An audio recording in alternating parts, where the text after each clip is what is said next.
इस वीडियो में हम किसी पर आरोप नहीं लगाएंगे, ना ही इमोशनल बातें करेंगे। हम सिर्फ फैक्ट्स, डाटा और ग्राउंड रियलिटी पर बेस एक इम्पोर्टेंट सोशल इशू को समझने की कोशिश करेंगे। आइए शुरू करते हैं।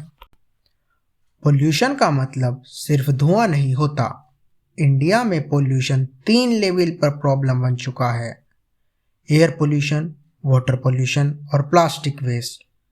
WHO के डाटा के अकॉर्डिंग दुनिया के सबसे पोल्यूटेड शहरों में काफ़ी शहर इंडिया के ही हैं।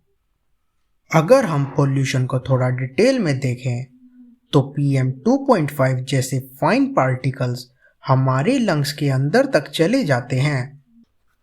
मेडिकल रिपोर्ट्स के अकॉर्डिंग ये फाइन पार्टिकल्स सिर्फ सांस की प्रॉब्लम नहीं बढ़ाते, बल्कि हार्ट डिजीज और लॉन्ग टर्म हेल्थ इशू का रिस्क भी बढ़ा देते हैं। इसका सबसे ग्राउंड रियलिटी ये है कि पोल्यूशन किसी एक वजह से नहीं होता। ओल्ड इंजन्स, इंडस्ट्रीज का अनट्रीटेड वेस्ट, कंस्ट्रक्शन डस्ट और प्लास्टिक का इम्प्रॉपर डिस्पोजल, ये सब मिलकर पोल्यूशन को नॉर्मल बना देते हैं।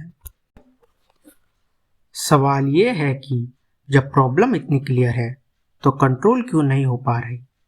इसके 2 बड़े रीज़न हैं। पहला, पॉपुलेशन प्रेशर का मतलब है ज़्यादा लोग, ज़्यादा व्हीकल, ज़्यादा कंजप्शन। इस स्पीड के साथ इंफ्रास्ट्रक्चर ग्रो नहीं हो पा रहा है। दूसरी तरफ इम्प्लांटेशन गैप का मतलब है रूल तो होते हैं लेकिन उनका स्ट्रिक्ट फॉलोअप अक्सर नहीं होता। पोल्यूशन कोई फ्यूचर प्रॉब्लम नहीं है, यह एक प्रेजेंट क्राइसिस है। इसका सॉल्यूशन सिर्फ गवर्नमेंट से नहीं आएगा, बल्कि सिस्टम और इंडिविजुअल दोनों लेवल पर चेंज से आएगा। अवेयरनेस पहला स्टेप है, क्योंकि बिना अवेयरनेस के कोई भी सॉल्यूशन सस्टेनेबल नहीं होता। अगर आपको लगा कि ये डिस्कशन यूजफुल थी तो आप अपनी ओपिनियन कमेंट्स में शेयर कीजिए। ऐसे ही और फैक्ट बेस्ड वीडियोस के लिए ट्रू टॉक हिंदी को सब्सक्राइब करें।